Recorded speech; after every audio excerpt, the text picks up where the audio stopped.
क्या हुआ, समुद्र के जीवों की उत्पत्ति हुई।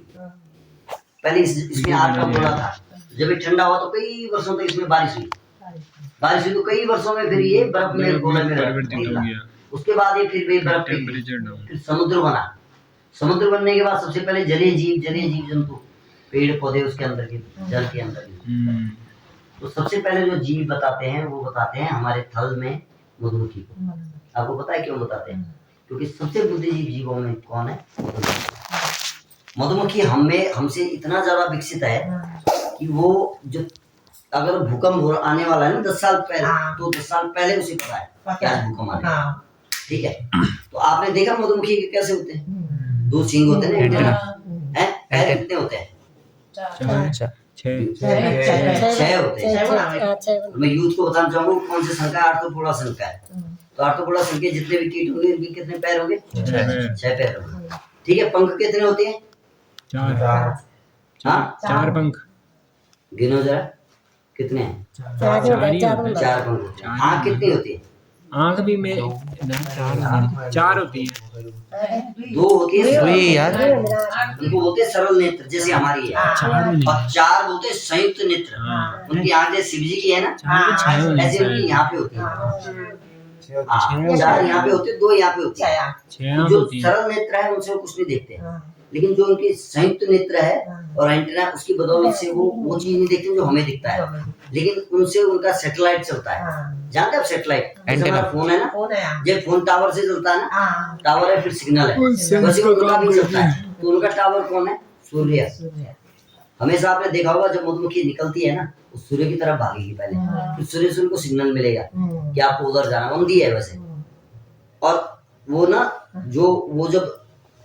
वो जब जाती है तो उसको सूर्य बताता है कि कहाँ पे कितनी दूरी पे पानी है, कितनी दूरी पे खाना है, कितनी दूरी पे वो है। तो मधुमक्खी जो है, वैसे तो परागण क्रिया जो करने वाले जो कीट है वो सबसे ज्यादा कौन है? वैसे तितली भी करता है, अंगलार भी करता है, चिड़िया भी करती है, हवा भी करता है, पर परागण क्रिया, फल बनाने की क्रिया में। ठीक है, अन्य चीजों से भी होता है, या बंदर चढ़ गया पेड़ में, उसने हिला दिया, पर परागण हो गया, उससे भी होता है। लेकिन जो सुव्यवस्थित तरीके से करती है मधुमक्खी करती है। मधुमक्खी जो है 24 घंटे काम करती है। और ये जो मधुमक्खी है ये चीनी नहीं लेती। जैसे जिस मेलिफेरा की आप बात कर रहे थे ना, वो चीनी लेती है, उसको हल्का ठंड लग गया तो उसको चीनी। ये है पहाड़ की लड़की जैसी, वो है इटालियन। उसकी शर्त ये रहती है कि मैं इटली में हूँ, उसका जन्म इटली में हुआ। इंडोनेशिया का ड्रोन नर और भारत की क्वीन को मेट कराया गया वहाँ, तो उसकी ठाट बाट इटली जैसी लड़की की जैसे है। तो भारत में आके किसान हो गए थे, देख भैया मैं हूँ इटली की लड़की, मेरी ठाट बाट है, मुझे घूमना बहुत पसंद है। ठीक है, मुझे साफ सफाई में रहना पसंद है, मैं खुद नहीं कर सकती। अंग्रेज लोग नहीं देखते आप काम करते हैं, लेकिन मुझे घूमना पसंद है। अगर आप मुझे एक ही जगह पे रखोगे और आप सोचोगे मैं सारा फूल वहां पे लाके देता हूँ, तो मैं बीमार हो जाऊंगी, क्योंकि मुझे घूमना भी पसंद है। तो एक तो उसको एक जगह से दूसरी जगह ले जाना पड़ता है, एक। दूसरा उसको कहते हैं कि मुझे अगर हल्का ठंडा होगा तो मुझे सर्दी लग जाएगी, इसलिए मुझे दवाइयाँ चाहिए टाइम टाइम पे। देखते हैं आप, जो अंग्रेज आते हैं उनको बिस्लरी चाहिए। देखते हैं हमने आपको तो नहीं दिया ना, उनको क्या है, उनको बिस्लरी चाहिए, फिल्टर चाहिए, वैसे उसको भी दवाइयाँ चाहिए। ठीक है, तो जब उसको हम दवाइयाँ देते हैं तो वो इतने केमिकल उसके अंदर चला जाता है सारमल में कि जो हानि शहद है उस शहद में भी वो केमिकल आ जाता है। तो आप देखते होंगे हमने शीशी ली बाजार वाली, हमने खाया, गले का दर्द रुक गया, हमें लग गया शहद बढ़िया, शहद से हुआ, लेकिन वो शहद से नहीं रुका, उसके अंदर जो इतना एंटीबायोटिक है उसके कारण। वो जो कितने फूलों में परपरागण करती है, वो मात्र 20 से 30 फूलों में परपरागण करती है। वो कहती है देखो मैं ऐसे नहीं करती, मैं ऐसे फूलों से रस नहीं लाऊंगी कि यहाँ पे काफल का है, यहाँ पे बुरांस का है, यहाँ पे पहिया है, ऐसे नहीं। अगर पहिया होगा तो पहिया चाहिए, तब मैं वो काम करूंगी। अगर पहिया के बीच में सरसों होगा ना, मैं नहीं करूंगी काम, फिर मुझे चीनी खिलाओ। तो उसको बड़ा सा बगीचा चाहिए, वो 3 किलोमीटर तक जा सकती है मैदान में, हवाई रेंज उसकी 3 किलोमीटर है, इसकी कम है, इसकी 1.5 किलोमीटर है पहाड़ में जो हमारी है। लेकिन ये कहते हैं देखो भाई मैं पहाड़ की लड़की हूँ, छेड़छाड़ मुझे ज्यादा पसंद नहीं है। पहाड़ की लड़की को थोड़ा छेड़ दिया ना ज्यादा, नहीं, ये स्वाभिमानी है, मतलब कहने का मतलब ये है। तो ये कहती है मुझे मौसम से कोई दिक्कत नहीं है, ये तूफान भी होगा ना हल्का फुल्का तो ये जाएगी, काम करेगी। और ये अलग अलग फूलों से रस लाती है और ये चीनी नहीं लेती, तो इसका शहद इसलिए बढ़िया है। दूसरा ये जो जिन पौधों में जाती है शहद का जो गुण है ना, वो डिपेंड करता है किस बी का है, किस मधुमक्खी का है और कौन से फूल का है। अगर जो आजकल जो शहद निकलता है ये सर्दियों में निकलता है, इसकी तासीर है ठंडी। सर्दी के बाद क्या आता है? गर्मी आती है ना। तो नेचर, प्रकृति हमें कहती है कि देखो मनुष्य, और गर्मी आने वाली है इसलिए मैं तुम्हें ठंडा शहद दे रहा हूँ। तो इसकी तासीर है ठंडी, ये जमता है। और एक इसका पहिया का, तो हमें ये जैसे हमें ठंडाई बनानी है, सोचो हमें शरबत बनाना है, तो हम लोग क्या डालते हैं? रसना डालते हैं। सबसे बढ़िया, अगर आपके घर में हनी है ना ये वाला, आप 1 चम्मच इसको डालो और नींबू डालो। सबसे भयंकर ठंडा, बर्फ से भी ठंडा, इसकी तासीर है बहुत ठंडी। अब गर्मियों के बाद क्या आती है? बरसात आती है। बरसात के बाद फिर ठंडी आती है। गर्मी के बाद, बरसात के बाद ठंडी आती है ना। तो गर्मी का जो शहद है वो ठंडी के लिए दिया है। अयार का शहद सबसे गर्म है, इसलिए हम कहते हैं लोगों को कि 2 बूंद ही खाओ उसे, कम खाओ। एक तो वो कड़वा होता है, उसमें औषधीय गुण है। तो हमारे यहाँ ये कहते थे लोग कि जब जंगलों में जो शहद लगा रहता है ना आषाढ़ के महीने का, तो भालू जो होता है, भालू उस शहद को खाता है और वो वहीं पे सो जाता है कई दिन तक। मतलब इतना उसमें नशा होता है। और इस सुबह हम चेक आपको खिलाएंगे, मेरे घर पे है, सुबह हम यहाँ पे मंगवाएंगे। तो अगर वो एंटीना से चलती है, उसका सैटेलाइट, वो देखती नहीं है, तो उसको सबके बारे में नाम पता है। आपका नाम भी पता है उसे, सबका नाम पता है। अगर आप उसको लाइक करते हैं, पसंद करते हैं, तो आपको नहीं काटेगी। और वो कैसे पता है? कि मधुमक्खी की कुछ पसंद और नापसंद के कलर है। अगर आप लाल और काला उसके साथ सामने जाओगे तो वो काटेगी, लाल और काले पे सबसे ज्यादा काटेगी। अगर आप व्हाइट, नीला और पीला पहनोगे तो वो नहीं काटेगी। तो कुछ उसके पसंद है। या जैसे हम लोग जाते हैं ना सेंट वेंट पहन के, तो जब हम मधुमक्खियों पे काम करते हैं तो हम लोगों को बताते हैं कि आप जब उसके साथ काम कर रहे हो तो सेंट वेंट ना लगाएं। एक जैसे हम सर्दियों में क्या करते हैं, सुबह ही हम हमेशा धूप लगने से पहले उनके साथ शहद निकालते हैं। उससे बहुत ज्यादा मधुमक्खियां मरती है, क्योंकि उनका एंटीना तो चालू ही नहीं है। और जब एंटीना चालू नहीं तो अंधे हैं, और जब अंधे हैं तो बाहर कैसे जाएगी? तो इसलिए जब सूर्य निकल जाता है तो सर्दियों में 11 से 12 बजे के बीच में उनका शहद निकालना चाहिए, क्योंकि आधे से ज्यादा कहाँ है? जंगल में। और जो थोड़ी बहुत अंदर है, जैसे आपने ठक ठक ठक ठक किया, हल्का धुआं दिया, वो बाहर निकल जाता है, क्योंकि उनका सैटेलाइट ऑन है। उन्हें पता चल जाता है कि हमारे यहाँ आक्रमण हो गया, किसी ने हमला कर दिया हम पे, तो बाहर भाग जाती है। तो उससे क्या है? एक तो काटेगी कम, दूसरा क्या होगा कि वो मरेगी कम। वरना क्या होता है कि बहुत सारी संख्या में हम उसको मार देते हैं। और हमारे यहाँ जो खेती कम हो रही है, हमारे जो फल कम हो रहे हैं, आप देख रहे हो कई पेड़ों में फूल आए, हम बोलते बेकार हो गए पेड़, नहीं बोलते हैं, और उसमें फल नहीं लगे। तो पेड़ खराब नहीं हुआ, उसमें मधुमक्खी नहीं बैठी। अगर मधुमक्खी नहीं बैठेगी तो हमारा अनाज, हमारा दालें वो नहीं होगी। आपको क्या लगता है धान में नहीं आते फूल? धान में भी फूल आते हैं, गेहूं को छोड़ के धान होते हैं। रानी, करमट जो काम करने वाला है, और नर काम कौन करता है? सैनिक। एक रानी होती है, एक छत्ते में 10 से 20 हजार के बीच में छोटा छत्ता अगर है तो उसमें होती करमट, जिसे बोलते हैं सैनिक बोलते हैं ना, क्वीन, वर्कर, ड्रोन। ड्रोन को कहते हैं नर। नर जो होता है वो सिर्फ खा सकता है, बस वो काम नहीं कर सकता। और खा भी कैसे सकता है? वो स्वयं नहीं निकाल सकता, वो स्वयं भी नहीं खा सकता, उसको खिलाना पड़ता है खाना। नर को बनाने में 11 दिन लगता है सिर्फ, रानी को बनने में 23 दिन लगता है। और जो कर्मठ है वो वैसे तो मादा है, लेकिन उसका सिर्फ काम करने का है बस। तो उसका जो वो प्रजनन नहीं कर सकता, उससे बच्चे नहीं पैदा हो सकते, उसका जीवन सिर्फ काम करने का है, वो प्रजा है। तो रानियों में, मधुमक्खियों में भी हमारा प्रजातंत्र है, वहां पे भी रानी को चुना जाता है, प्रत्येक व्यक्ति को काम है, वहां पे भी एक शासन है। तो जब रानी निकलती है तो उसके बाद रानी का पहला काम होता है उस छत्ते में घूमना, देखना दूसरी रानी तो नहीं है। अगर दूसरी रानी है तो अगर गुस्सैल है तो बाल खींच के उसको फेंक देगी बाहर। अगर धैर्य वाली है तो कहेगी भाई नियम के तहत आपको आज से खाना पीना बंद, आप अंडे नहीं देंगे, आप एक कोने में पड़े रहो, ठीक है। फिर वो क्या करते हैं, जैसे नर निकलता है तो उसके टेस्ट होता है, जैसे IAS होता है ना, DM बनते हैं, वैसे उसके खोजी मधुमक्खी और रानी के सलाहकार बनते हैं। तो जो बढ़िया क्रीम है, जो बढ़िया है, उनको फाइट कराया जाता है।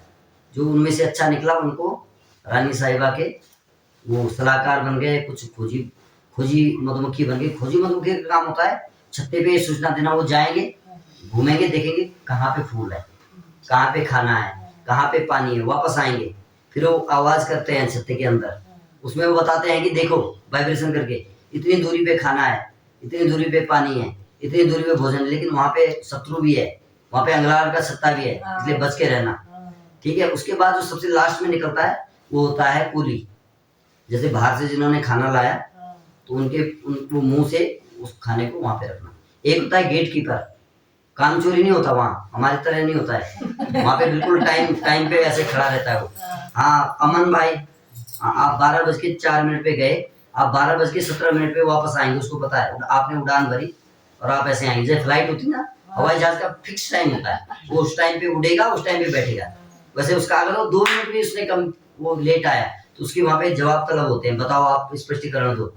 तो फिर अगर वो नहीं दे पाता है तो वो 6 टांग होती है ना, तो 6 टांग में वो खड़ा चलता है, वो 5 टांग ऊपर रहेगा, 1 टांग में घूमेगा, वहीं पे उसको सजा देनी, क्योंकि टाइम नहीं है उनके पास, वो काम करते हैं। तो ऐसा नहीं है कि वो काम नहीं, पहले दिन से शुरू हो जाता है वर्कर का। पहले दिन जैसे वो निकलता है छत्ते की सफाई करता है जहां से निकला, फिर 1 से 4 दिन तक आपको पता है मोम होता है उसमें, कहाँ से आता है मोम? अंदर से एक मोमी ग्रंथि स्रावित होती है, ये मोम जो है उनके अंदर से नेचुरल निकलता है, जैसे मकड़ी का होता है ना जाला जो है, मकड़ी अपने अंदर से निकालती है ना, ठीक उसी प्रकार से जो मोम है ना ये नेचुरल, ये मोम जो है ये उनके अंदर से स्रावित होती है। अगर उनके पास 3 से 6वें दिन का बच्चा नहीं है और हमने ऐसे टाइम में छत्ता तोड़ दिया तो पूरी कॉलोनी उनकी क्या हो जाएगी, खत्म हो जाएगी। एक जीवन में एक बार बना सकता है वो छत्ता, एक बार उसके पास वो ताकत है। उसके बाद एक चीज और उससे स्रावित होती है जिसको बोलते हैं रॉयल जेली।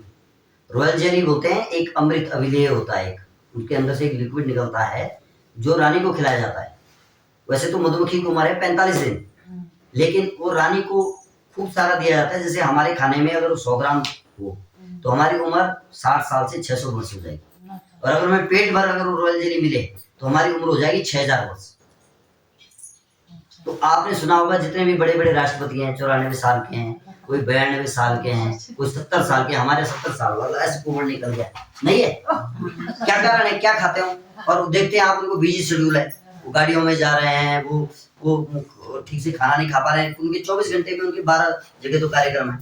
तो वो लोग इस कैप्सूल बनता है, इसका बनाया जा रहा है विदेशों में, और उस कैप्सूल को खाते हैं, उसकी कीमत है 10 से 12 हजार रुपए। तो 3 कैप्सूल खाते हैं दिन में। हम बोलते हैं ना उनके पास बहुत पैसा कहाँ जाता है उनका, वो महंगे प्रोडक्ट ऐसे प्रोडक्टों को खाते हैं। तो जो हीरो हैं हमारे, जो बड़े बड़े नेता हैं, वो लोग इन कैप्सूलों को खाते हैं, उससे जीवित होते हैं।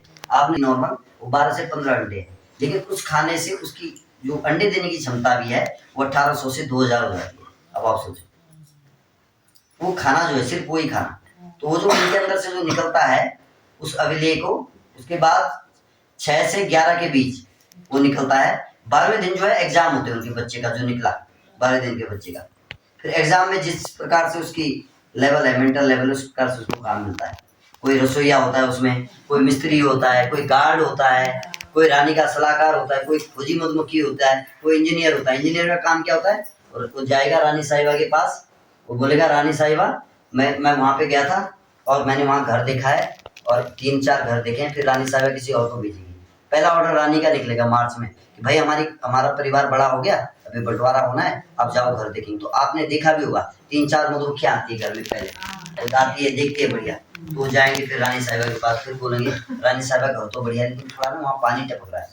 फिर वो क्या करते हैं, जो चिपचिपाहट होती है ना फूलों में, देखा आपने फूलों में चिपचिपाहट, और पानी पे नहीं होता है, पानी के आसपास नदियों में चिपचिपाहट होता है, नेचुरल गोंद बोलते हैं, उस गोंद को लाएंगे, फिर उसको सिलिकॉन टाइप का होता है, प्योर सिलिकॉन, उससे उसको बंद कर देगा पानी।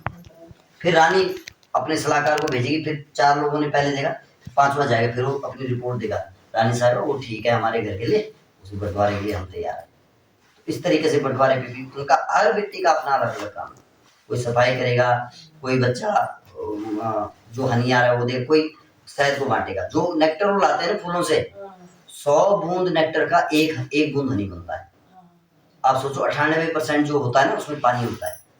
तो आपने देखा होगा जब हनी आप निकालते हो तो गर्म होता है, ह्यूमन बॉडी के बराबर। जो हमारी बॉडी है ना 98.6 फ़ारेनहाइट, लगभग 37 डिग्री टेम्परेचर उनके अंदर का होना चाहिए छत्ते का। अगर उससे ज्यादा हो गया तब भी उनको नुकसान होता है, अगर कम हो गया तब भी नुकसान होता है।